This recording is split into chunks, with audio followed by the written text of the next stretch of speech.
இந்த படத்தோட கிளைமேக்ஸை எடுத்து ஒருத்தன் போஸ்டர் போட்டு விட்டான். அண்ணன் பட்டைய கிளப்பிருக்கீங்க ஆக்டிங் பயங்கரமா இருக்கு அப்படின்ற மாதிரி போட்டு விட்டான். அதை பார்த்த நம்ம ஆளு கௌதம் இருக்கார்ல பயங்கரமா கதறிட்டாரு. தம்பி இந்த பதிவை நீக்கவும், இது நம்ம படத்தோட வெற்றியை பாதிக்கும் அப்படின்ற மாதிரி எல்லாம் போட்டு விட்டாரு. ஆனா அங்க கேட்கவே இல்லைன்னு நினைக்கிறேன். அதே மாதிரி இந்த படத்தோட வெற்றியும் அதனால ஸ்பாயில் ஆயிடுச்சு. ஆக்சுவலா ஆரம்ப காலத்துல அவரும் சரி அவரோட கட்சியுமே சரி ஏழை எளிய மக்களுக்கான ஒரு ரெப்ரசன்டேட்டிவா தான் இருந்திருக்காங்க. அதுல எந்த விதமான மாற்று கருத்துமே இல்லை.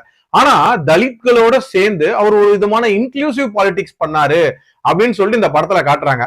அப்படின்னா அந்த ஜோன்ல ஏன் ஆணவ கொலைகள் அதிகமா இருந்துச்சு? அதே மாதிரி குடிசை எரிப்பு சம்பவம் அப்படின்றதெல்லாம் அங்கதான் நடந்துச்சு. அது ஏன் நடந்துச்சு அப்படின்ற அந்த கேள்விலாம் எனக்கு எழுது. ஓப்பனா சொல்லணும்னா மோகன்ஜி அளவுக்கு இந்த வன்முறையை தூண்டுற மாதிரியான விஷயங்கள்லாம் இந்த படத்துல இல்ல.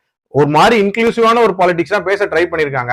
ஆனா அதை ப்ராப்பரா பேசல அப்படின்னே சொல்லலாம். ஏன்னா ஒரு பக்கம் சமத்துவத்தை பேசிட்டு டக்குன்னு இன்னொரு பக்கம் ஜாதி பெருமை பேசுறாங்க.